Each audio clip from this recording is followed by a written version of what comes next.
So our next speaker, as Ed said, is the mayor of Chicago.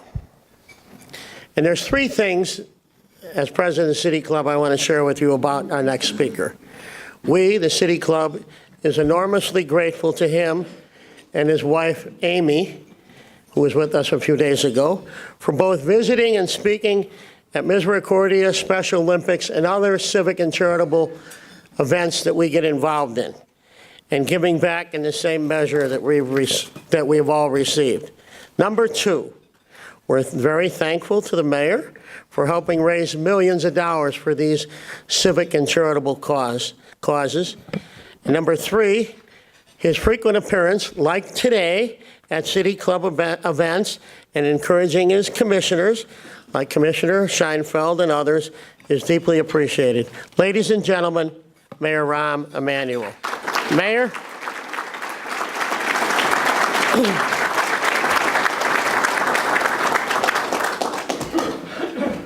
Thanks, Jay. Good morning to everybody. Good morning. Thank you. I do want to, Wick, I want you to know I usually come here, Rebecca will tell you, and introduce all my commissioners so they can give an accounting to the public of what's going on in their department, what are both the past, but also more importantly, the future and the investments we're making. I have never introduced a non-commissioner of my cabinet, but I know you feel over the last 3 years as if you were a commissioner in my, this is only a formality then. So Wick is now, after today, off my speed dial, and I think he's really appreciated. One way or another, this was going to get done. That's a bit of, we were just together a month and a half ago. I will say this, I've known Wick for a while, back to my congressional and White House days, when he was CEO of a major rail company. And very, not frequently do you get somebody from the private sector who's willing to do, be selfless and go back into doing public service and in taking a hard job like he has taken from Amtrak. And on behalf of everybody, not just the residents of the city of Chicago, but I want to thank you for your commitment to public service even after your time in the private sector. Please give him. And he's just a matter of fact. Today is for the city of Chicago, a milestone of a day. And I want to try to put this in a context of what, obviously, Wick's going to talk about Union Station, Amtrak. We have a big announcement today as a city and Amtrak together about something that is a significant transportation, I hate using this word, but asset for the city of Chicago. But put it in a larger context, because I think you should draw a contrast between Chicago and New York as a whole on every effort. Just this week, the city of Chicago moved forward on our plans to modernize Midway Airport, not just in the retail space, but the security space, the transportation space, and allow the city of Chicago, from an aviation standpoint at Midway, it's been about 15 years, to make a major investment that will take Midway Airport into the next level for the city of Chicago. About a year ago, we secured the funds to finish the modernization of the runways at O'Hare. And I need you to think about it this way. It's not just the modernization of the runways. When we are done with that project, we'll have literally lifted the capacity of Midway and moved it to O'Hare. So the city of Chicago is the only city that basically added a third airport in the last decade. And that is how to actually see that modernization. And we're, as you know, in the midst of a negotiation with the two major carriers at O'Hare about modernizing that effort. We also then have embarked on a major modernization of our public transportation system, completing the Red Line modernization, the New Blue modernization, the track throughout the city of Chicago. Almost half the track will be new, and we have also either refurbished or totally rebuilt about 45 L stations in the city of Chicago, from 95th all the way up north to everything in between, so making sure that people can get to work conveniently, efficiently, as somebody who uses CTA. Now, Union Station, if it was an airport, would be the 12th busiest airport in the United States of America. So it's not, yes, so it's tremendous, not only foot traffic, but it is when you think about it. So the city of Chicago is the only city in the United States of America, Canada, and Mexico that American, United, and Southwest have their major operations. Only city, which allows it to, which is why the city of Chicago is the #1 city in the United States for corporate relocation every year for the last 5 years. #1 city every year for the last 5 years in direct foreign investment. Only city in the United States last year on the top 20 worldwide. Every year for the last 5 years, Chicago's economy has grown faster than the United States and faster than New York and DC, because we're willing to do the tough things that are necessary to invest in our future. And one of the key pieces, while education is the most important, is our transportation. That defined our past, and it's defining our future. And today's announcement, which I'll leave, and I know we're going to be doing later on at an official press conference at Union Station, is about investing in one of the most important transportation hubs in the United States of America, and that's key to Chicago's economic future. When you bring together Amtrak, Metro, the Blue Line, and our rapid bus services, also all there, it is a tremendous hub of transportation assets that allow the city of Chicago and the Metro Chicago economy to move at the pace that it needs to move. Today is a milestone that embarks on a new future. We all know the past at Union Station. It's rich. With today's announcement, we invest in a future that will be richer than the past, one that is not just nostalgic, but one that allows the Chicago economy to continue to grow, be vibrant, and continue to allow the city of Chicago to be a world-class economy.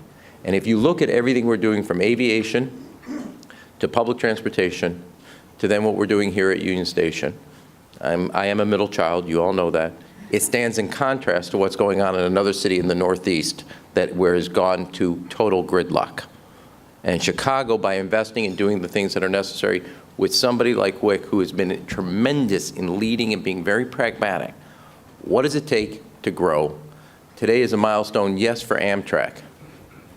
And I want to thank Wick for allowing the city of Chicago to be part of that milestone, not just for Amtrak, but because of Union Station's history in the city and what it will mean to the future, allowing us to share in embarking on a new future together that I think will make Chicago incredibly strong, incredibly vibrant, and continue to be a world-class economy that competes at a world-class level. With it, please give a warm welcome, a Chicago welcome to Wick Moorman.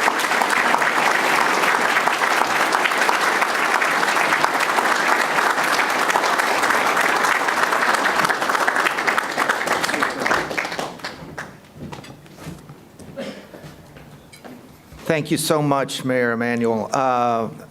It's great to be here. My thanks to the City Club for inviting me today. My thanks to all of you for coming, but my thanks in particular to the mayor, who, as he mentioned, I have met sporadically over the course of the last 10 years or so in my other career. I can tell you, as a member of the business community, that the mayor used the word pragmatism, and he was always known in the business community for his vision and his pragmatism, his willingness to support good ideas going forward for Chicago and the nation, and his willingness, when a bad idea came along, to politely but forcefully express that that wasn't the best idea that you might have had. Both very valuable and much appreciated. So what I'd like to do this morning for just a few minutes is talk about Amtrak and give you kind of rather than tell you about all the great things that are going on at Amtrak and all the terrific people at Amtrak. There are a bunch of them sitting there barred up here, and the credit for all of the great work that's gone on in Chicago certainly goes to them and not to me. But give you a perspective of the company. I can talk for hours about it and tell you many great things. But I thought I'd just kind of describe what it is and what I think it can be, and then take some time to answer your questions about what you think is important and what you'd like to hear. Before I get into Amtrak, let me talk about an even more interesting subject, myself. Just to give you a perspective and kind of a disclaimer on what the kind things the mayor said about me. First thing you should know is that I was one of these crazy kids who loved trains.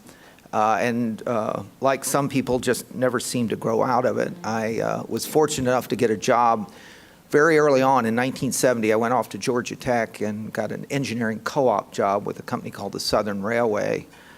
For those of you who weren't around in 1970 and want to look it up, it was actually, that was in the late Paleozoic era. So I went on then to have a truly wonderful career at Southern Railway and then its successor company, Norfolk Southern, and I ended up as CEO, which was just, you know, a dream came true, and served almost 10 years in that position. And then stepped down in mid-2015 as CEO, to my wife's great delight. We moved to a wonderful town called Charlottesville, Virginia, where our grandchildren lived 20 minutes away from us. We were on a small farm. Idyllic, I think is the word. And I've had an extraordinarily happy year of retirement.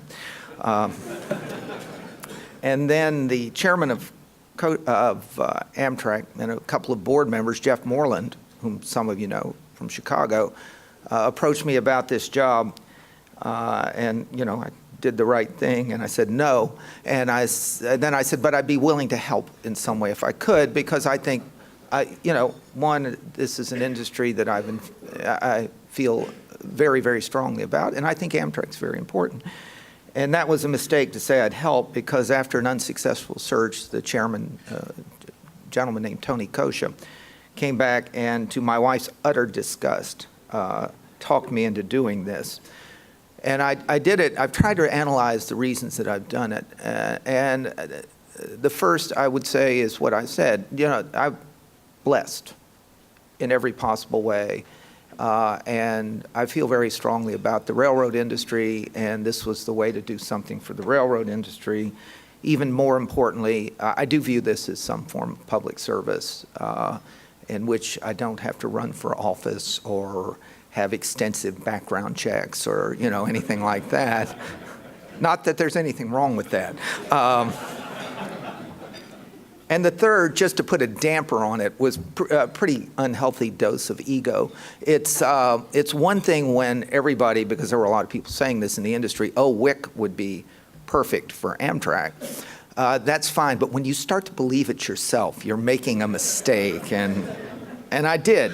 So I wasn't, I don't know that I'm perfect, but I came in last September, and we've been doing good things since then, and today is obviously a great thing, and a real testament to the people of Amtrak. And I'm always asked what surprised me when I got there, and I always say the most pleasant surprise by far was the caliber of the people.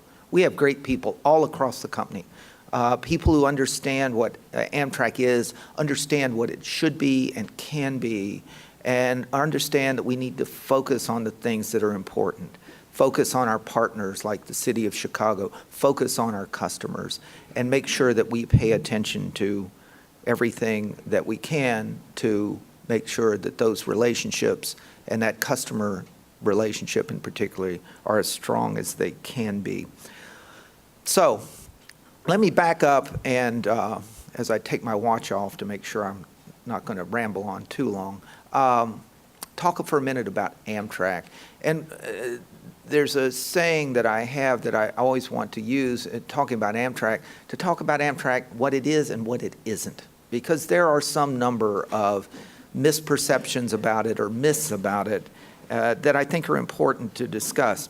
And it starts all the way back in 1971 when Amtrak started operations. And you have to remember back then that the railroad industry itself was in disarray. This was shortly after the Penn Central bankruptcy, the largest bankruptcy in the history of the country at that time. The Northeast railroads were imploding. There was not the industry in the Midwest. A lot of you remember the Rock Island was imploding. There were a few strong companies. I was fortunate to work for one, Southern Railway, but the railroad's financial situation was just terrible. The infrastructure was bad. And the key question that was being asked at that time was, should the railroads be nationalized? And some portion of their financial distress was driven by the passenger trains. The railroads invested heavily in passenger business coming out of World War II, and then saw that business decimated by the construction of the interstate highway system and the advent of commercial air travel. And traffic started to drop, and money started to flow out, and the railroads started as fast as they could to start to get rid of passenger trains. But there was a lot of pushback by public utility commissions in the states and other forces that wanted to keep some amount of passenger trains going for reasons that I'll talk about in a minute, and very valid reasons. So Amtrak was conceived as this kind of grand bargain by the people in a government agency to preserve a national rail network and get the load off of the freight railroads. And the freight railroads' deal was they contributed the equipment, essentially, and they allowed the passenger trains to run on their networks at marginal costs. So that was the deal that was made, and it was, it was a rational and a good deal at the time for everyone, although there are people that forget that that deal was made a long time ago. So let me talk about a couple of key concepts that are important today coming out of that. The first is that Amtrak was created as a corporation. In fact, it was created as a for-profit corporation. Now, the folks who created it never really thought it would make money. In fact, there is no big passenger rail network anywhere in the world that makes money, certainly on a GAAP basis, but very few even cover their operating costs. Amtrak, by the way, last year covered 94% of its operating costs, which is an extraordinary number when you go around the world and see what other financial situations look like. But they convinced the world that this might make a profit, and that has lived with us ever since. And that is just something that we need to work through. We need to keep pushing, and I think someday maybe we can get close to break even, and that would be wonderful. That would be extraordinary. But it's a corporation. That's the key thing. It's not an agency. And I correct people all the time when they call us an agency.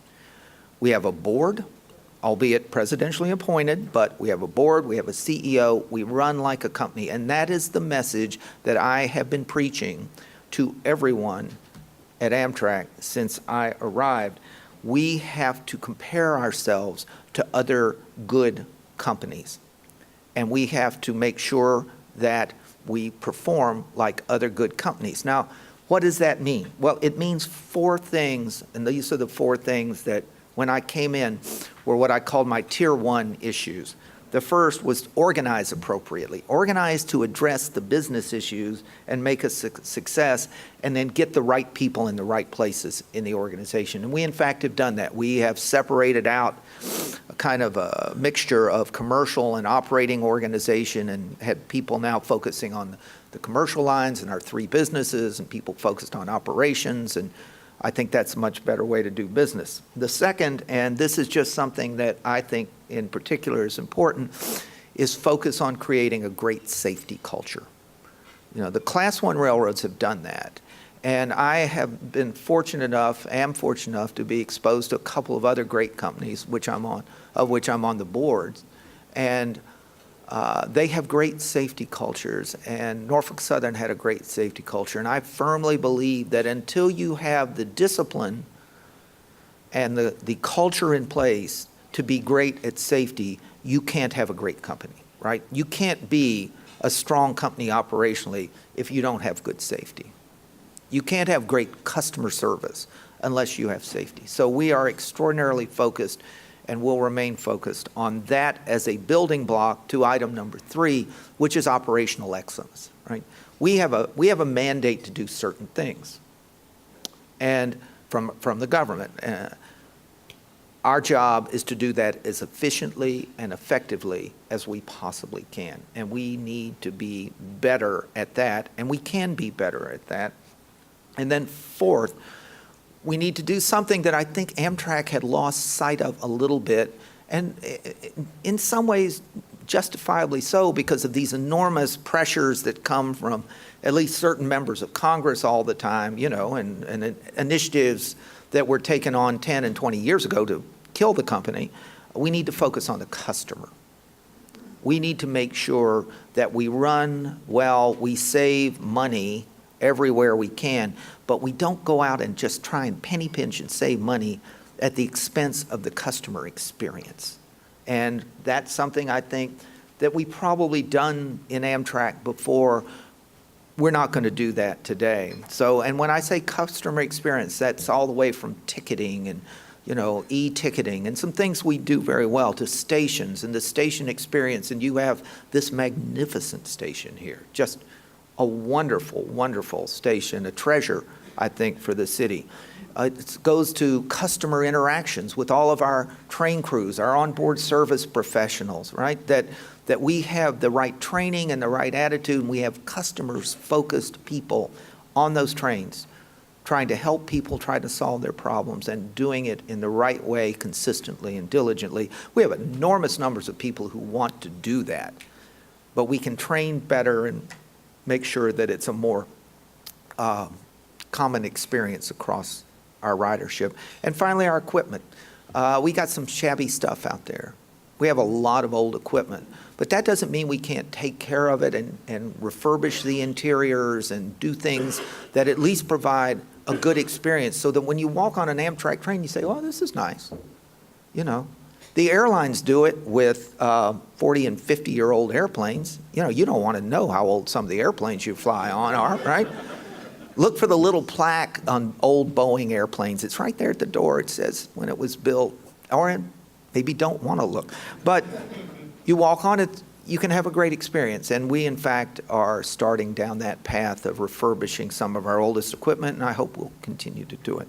So those are the four things, and I think we can do that. I think there are a lot of great things, and I could tell you all about them that are going on today, and I have a long list which people gave me. But let me shift gears a little bit and talk about Amtrak in another sense. Not only are we a corporation, in my opinion, we're a government contractor, right?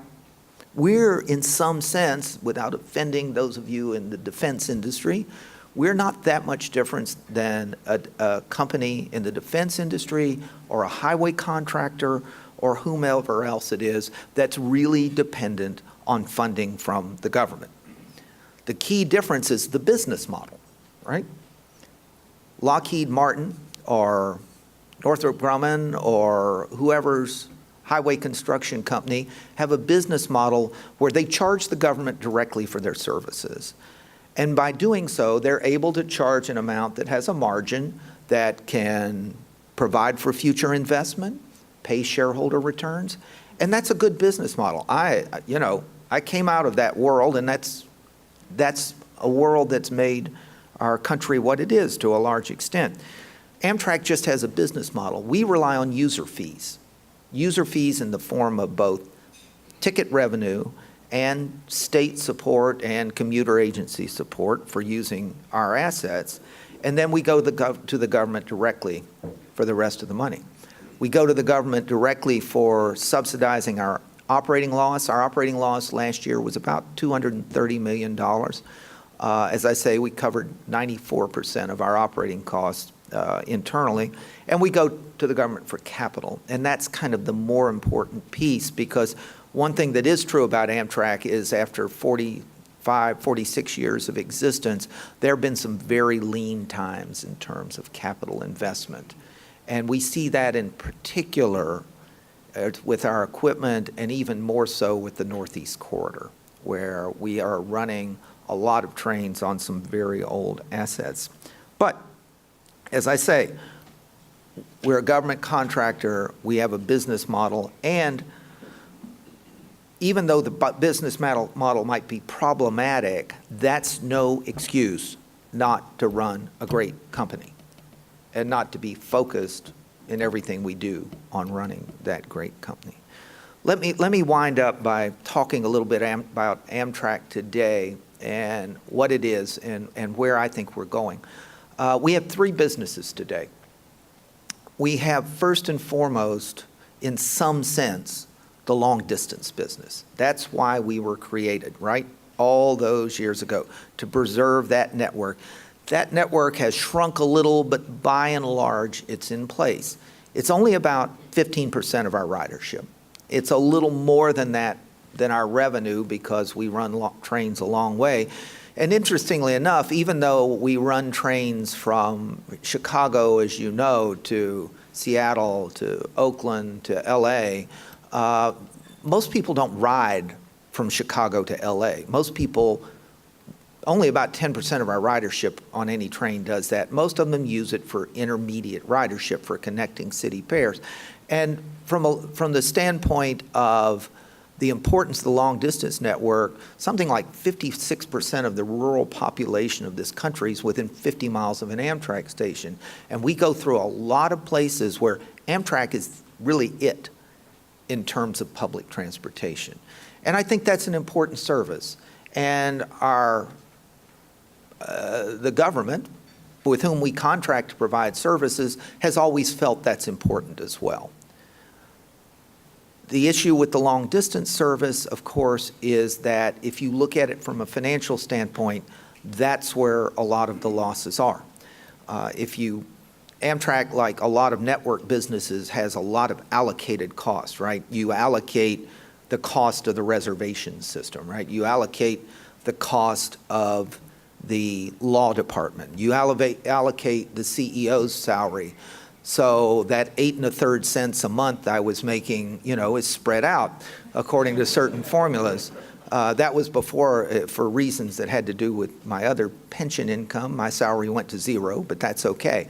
But if you look at the long distance, if you look at all of our businesses, we try very hard to allocate based on rational kinds of things, passenger miles or train starts. It's a formula that was actually developed by the Volpe Institute under the FRA, or the direction of the FRA. If you look at the money for the long-distance service, and this is obviously a long-distance service hub for us, we kind of break even if you just take pure, like, how much did the fuel and the cruise cost? The basic run that train today costs, we're pretty close to break even. Once you start allocating, it ends up that it loses, and I think this is a rational number, it ends up losing about $500 million a year. So the bulk of our loss and then some. The next business we have is the state-supported business, and this is a hub for a lot of our state-supported businesses, right? The Michigan service, the St. Louis service, the service up to Minneapolis. And the deal there, that's 50% of our ridership, by the way.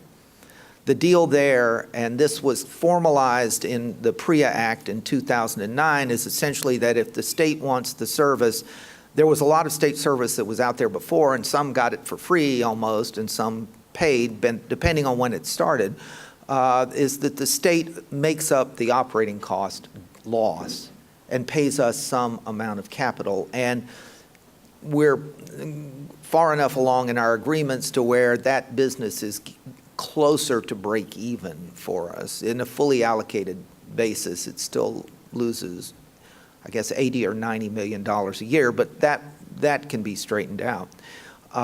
It's the growing business.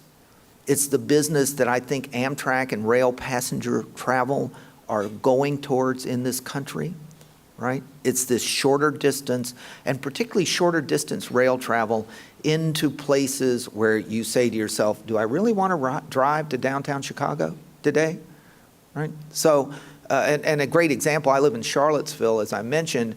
My office is in Washington. There's a train from Charlottesville to Washington. It's 120 miles, plus or minus. It's not a quick trip. It's 2 hours and 20 minutes. We make a number of stops, and it's still faster than if I ever tried to drive to Union Station in the morning. The last thing in the world, if you go east, and some of you do, don't ever get on Interstate 95 if you can help it. I guess the same's true for the Dan Ryan or one of them? Yeah. That's the growth opportunity for Amtrak, right? It's those corridors, those rail corridors. And we can, a lot of times, use the long-distance network to help set the stage for that. Then the last thing is the corridor, the Northeast Corridor. We own all but 50 miles between Washington and Boston. We operate over the whole thing. It's like no other railroad in the country, and very few in the world. There are 2,200 trains a day on the corridor. Amtrak operates 150 of them. 7 commuter agencies use some part of it. Penn Station, where I've been spending far more time than I would like to for the past 6 weeks, is the biggest single transportation hub in the country. 650,000 people a day between the Long Island Railroad, New Jersey Transit, Amtrak, and the subways go through Penn Station every day. And while you have a magnificent and wonderful station, how many of you been through New York Penn? Of course, right? They tore down the magnificent station in the 60s when the railroad business was perceived to be dying. And there's a quote from some famous architect to the extent that we used to arrive in New York like gods, and now we scuttle in like rats. It's a tough place. But the corridor, right, because the business model works, because it looks more like an airline, we shuttle assets quickly. We put a lot of people on those assets, high density, all of those things. The corridor generates cash. Even after allocated costs, it generates cash. Its problem is that if you look at it in a rational basis and look at all the 100-year-old plus assets we have up there, the best estimate is I don't know, make up a number, but it's like $30 to $35 billion worth of capital required over the next 20 years, including, as many of you know, 2 new tunnels under the Hudson River, because these 2 have been flooded and by Sandy, and we don't think they're going to last forever, and on and on and on. So it's an interesting set of businesses. They fit together as a whole. And that's an important point, because one of the things, other myths is, why don't we privatize Amtrak, right? All of you read that, all of you. Gee, it would be so much better because Amtrak is lame and these private companies will get in and fix it. Of course, what they forget is the reason Amtrak was created is private companies couldn't make it work, right? It's essentially not a good business model. And then they say, well, privatize the corridor because it generates cash. On a GAAP basis, it loses money. It doesn't generate the money that's needed for reinvestment. So it's a peculiar company. It's a little bit of a hybrid, but it's an important company. And it's a company that can do great things. And we are doing good things everywhere. We are making our customers' experiences better. We set a ridership revenue. And I think we are on the cusp of becoming a truly great company and expanding rail passenger travel all across the country, because all of a sudden, for all those true believers in 1971 who said, this is important, this needs to be preserved, the world has come to a place where people are looking around and saying, why don't we go by train? What a great idea. And I think that Amtrak is poised to fulfill that mission, and I think that we will do it very well. So thanks, and I will be happy to take questions about whatever you would like to talk about. All right. Do we have time for questions? Absolutely. We certainly do. Thank you. Thank you, Wick. Thank you very much. Okay, we have time for questions, ladies and gentlemen. So if anyone has any question, if you filled out a question on those blue cards, just hold your hand up in the air, and our staff, there's one way back there, Mr. Clark. Oops. I'll tell you a quick story about filling out cards. The first town hall meeting I ever did, I was in information technology at NS, and I went to Roanoke where we had an office, and I was going to do a town hall and take questions, and they said, well, we'll put a box out in front for them. And I said, well, people can raise their hands. They said, no, we'll put a box out. And so I picked the first one out, and I looked at it, and I promise you that it had the aura of, if this person had had time to cut words out of a newspaper and tape them, it was typewritten anonymously. When are you going to shut down Roanoke? Okay, so anyway. Okay, you can tell. He went to work for the green locomotives with the yellow design, the Southern Railway, right? Okay. First question from Nessa Sweet of the Braided River Group. Can you speak to the future of long-distance trains? Yeah, that's a really good question and very timely because, as you know, and actually the full budget's out now, in the so-called skinny budget that the administration released, their proposal, and they now have in their budget the funding that would do that, said let's stop supporting long distance and focus on states and the corridor and cut the money accordingly. Well, there's two or three things I would say. The first is I think that there is a very rational argument to run, that the government should run the long-distance passenger service for the public good, and the government supports a lot of things, as you know, for the public good.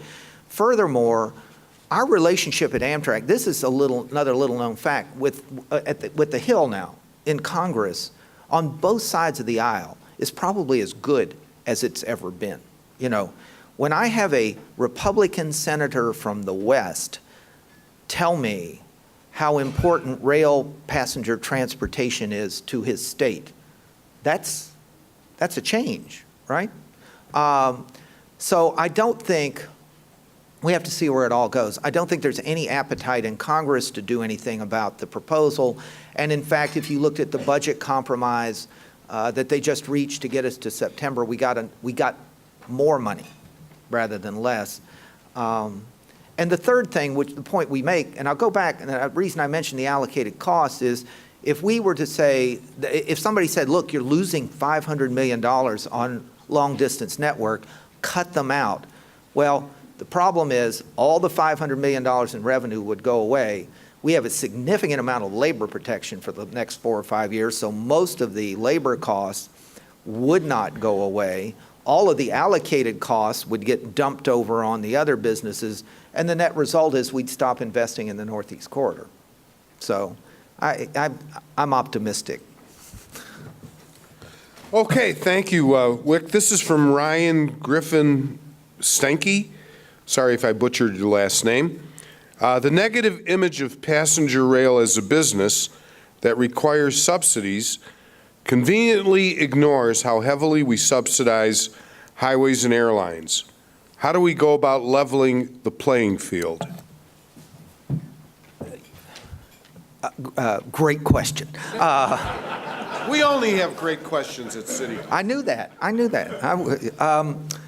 Education, right? Education. Get out and tell our story. I think that's one of the reasons we have better relationships on the Hill. Amtrak in the past few years has done a very good job of getting out and telling that story. And as more and more people and more are exposed to passenger rail in other parts of the world and come to understand that economics there, then there's just more of an acceptance of, okay, you know, this is important, this is what we need to do, and it will take a long time for that to change completely, but I do believe the tide has turned. Okay, thank you. This is from Ken Thompson, DePaul University. Do you see any chance of improving service and equipment outside the Northeast corridor under this administration?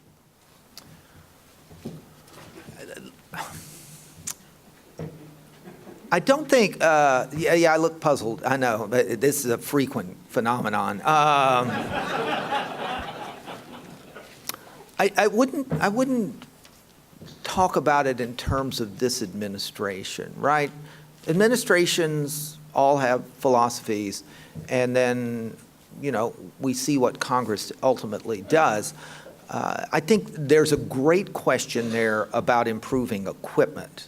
If you look at our equipment, it's old. We have the Northeast Corridor. We have now a new electric locomotive fleet, which was overdue.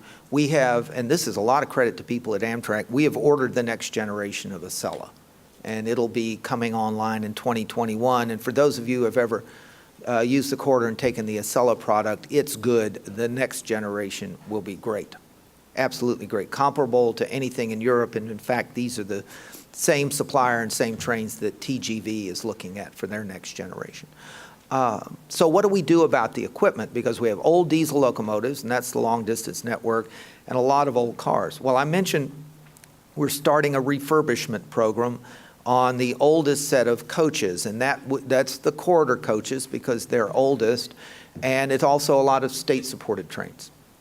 So I think that's the first step, and we can afford to do that, right? We have the money to kind of put a program in to start doing good business sense things, and my expectation is that that program will then roll into the next generation of cars and then to the superliners on the long-distance trains.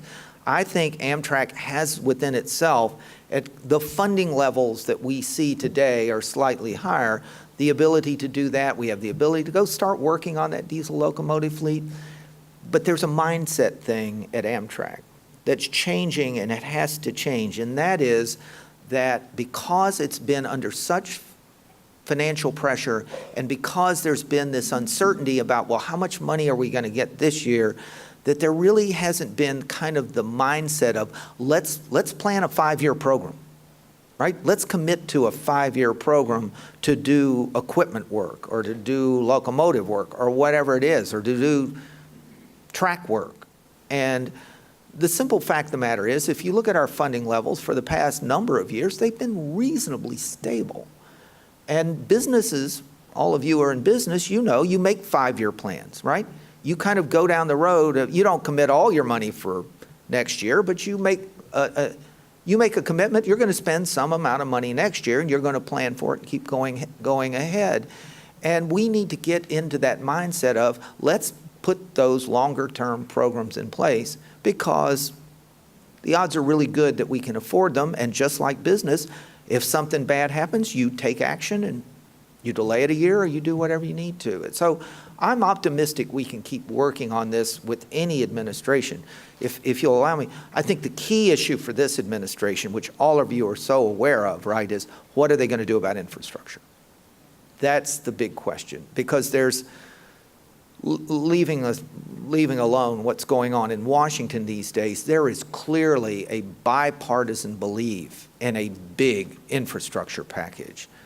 And I will tell you what all of you know is that the economic competitiveness of the United States in the next 20+ years depends upon investment in infrastructure.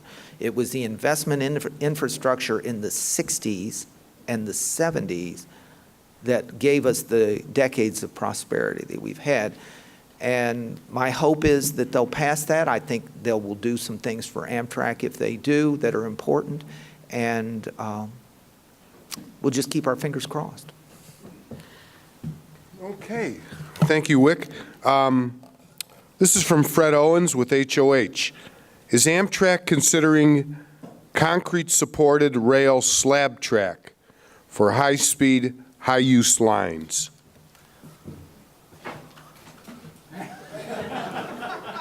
Must be an HO man. I don't know, HOH. HOH, I know.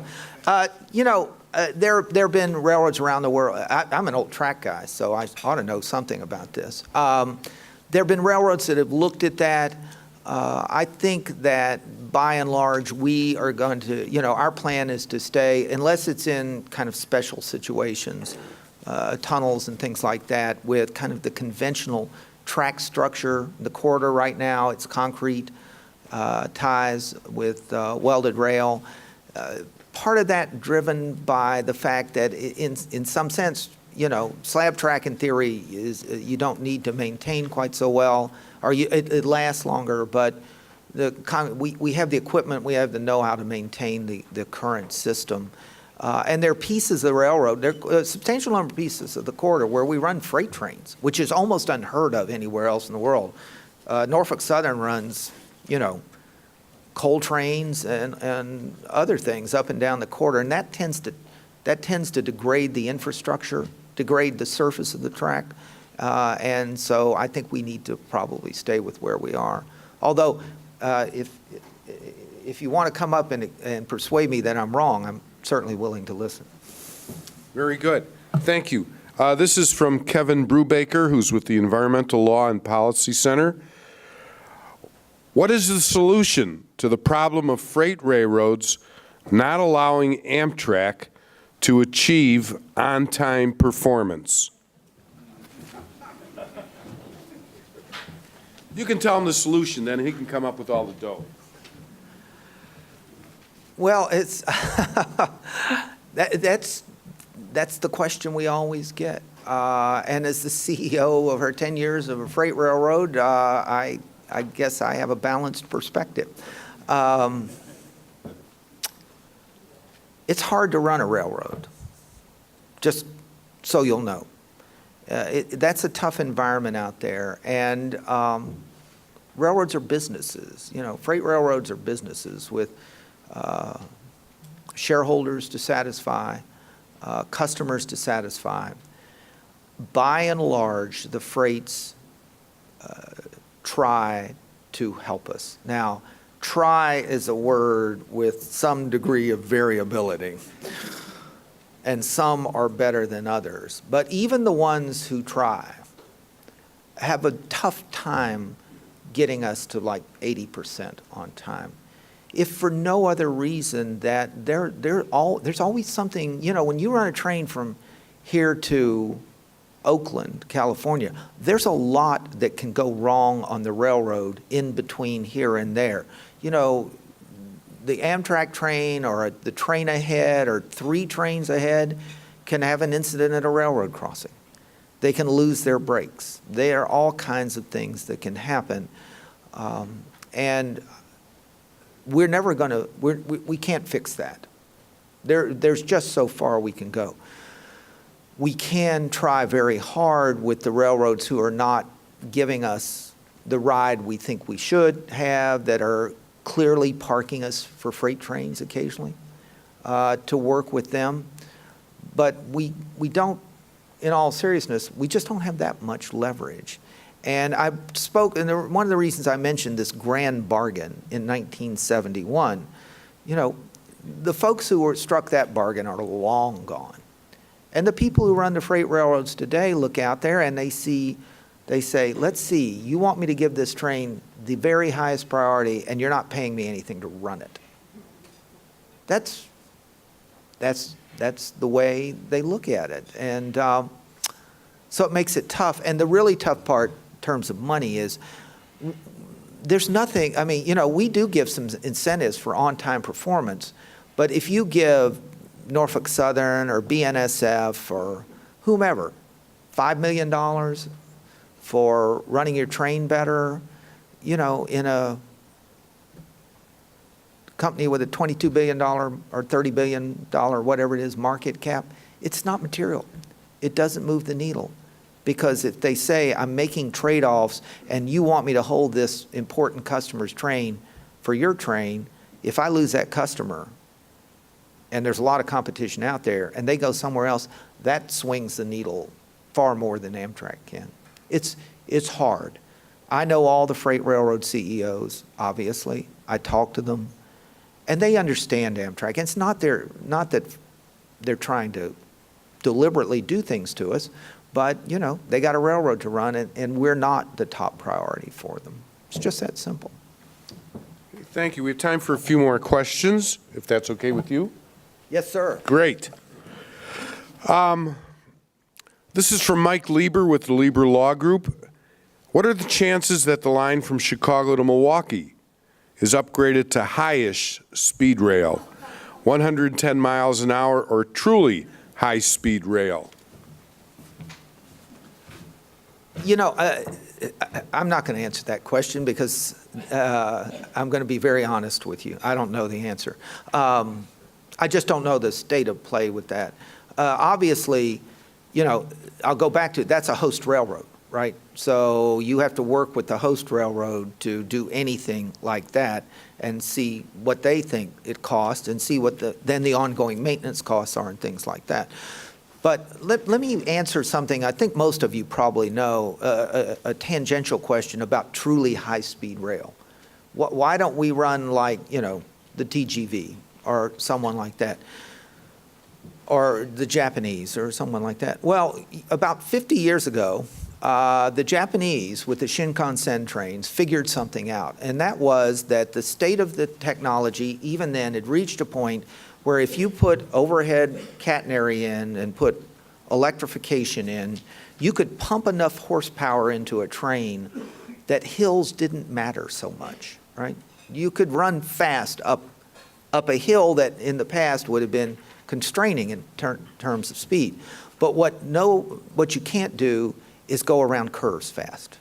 And it's all about alignment. So when somebody says, well, why don't you run 160 or 200 straight out from New York to Washington, the answer is that when that railroad was built and then realigned 80, 90 years ago or whatever it was, like 80 to 100 was the aspirational speed. And so they're just curves that keep you from doing that. So the Europeans and the Japanese and the Chinese and all the other folks made a very different public transportation decision than the United States has. Because their distances are shorter and all those kinds of things, they went out and built new alignments. The other thing you can't do in truly high speed is you can't mix anything else with the truly high speed. You can't run freight trains on it. You can't run stopping commuter trains on it. You can't do any of those things. So you hear these ideas, which just drive me up the wall sometimes. You know, there's a group kind of wandering around Washington and talking on TV about maglev, right? Maglev between New York and Washington. And maglev, for all kinds of reasons, is just, I don't think it's the thing. I'll just say it like that. But it would require a completely new alignment. It requires that $100 billion straight alignment, because maglev doesn't like railroad like that either, right? The problem is you go spend $100 billion on it, you still got to spend 30 or 40 or 50 on the corridor, because all the commuters are going to stay over there. All the stopping trains are going to stay over there. So truly high-speed rail, in my opinion, in this country will eventually come somewhere. The best possibility for it coming to fruition, although they're working in California, is maybe Texas, the group down there that's promoting Houston to Dallas, which is about the right distance, and they've got some private funding, and we'll see what happens. But truly high-speed rail across this country is a long way away. Thank you. We have time for two more questions. This is from Bob Johnston with Trains Magazine. As of late May, there has still not been a grant and legislative request submitted to Congress for fiscal year 18. Any idea when you expect it to be released? You always know that Bob is going to ask you some kind of question. And then probably Bob posted on the train's website, right? By the time we leave here. By the time we leave. No, that's a very good, reasonable question. Typically, the whole budget process is slow this year, been delayed. And typically the legislative and grant request goes in formally right around the time that the formal budget has been released. So that's been released. We should see the legend grant shortly. It's just about ready to go. So. Okay, one last question. This is from Paul Markles with Richard Crane. Can you speak about Amtrak and its positive economic impacts? A nice short question. Yeah. Well, I'll start with the negative impact. There's a study about the Northeast Corridor in particular that says every day it doesn't run, it would cost the country $100 million. So that's what it's worth today. And you're starting to see more and more positive impact studies all around, particularly the state trains and the regional trains, in terms of, this idea they're going to take some people off the highways, and that lessens the pressure there. And, you all read and you all live through, like I do, right, the productivity lost in commuting. So things that ease urban transportation, facilitate business being done, because if you're a business person, you're riding like I do into Washington on the train, I do things. while I'm on the train. And by the way, Amtrak is very focused on enhancing the Wi-Fi on all of our trains. This is something that's just being talked about more and more. Another kind of, to end up since this last question, another huge thing that people all of a sudden, not all of a sudden, have been talking about and talk more about with regard to both transit and Amtrak is the economic development around a transportation center, right? When you have a vibrant transportation hub, there's all of a sudden buildings start to go up, right? People start to move close. And I think that's something that we're now much more focused on at Amtrak. We serve 500 plus stations. We don't own, interestingly enough, most of them. Most of them are owned by communities or agencies of some kind or another. But even there, we're trying to work with folks to make sure that we can help bring that positive economic impact, not only because people are riding the trains, but around the stations that they use. That it? That's it. Let's All give right. Wick a big hand.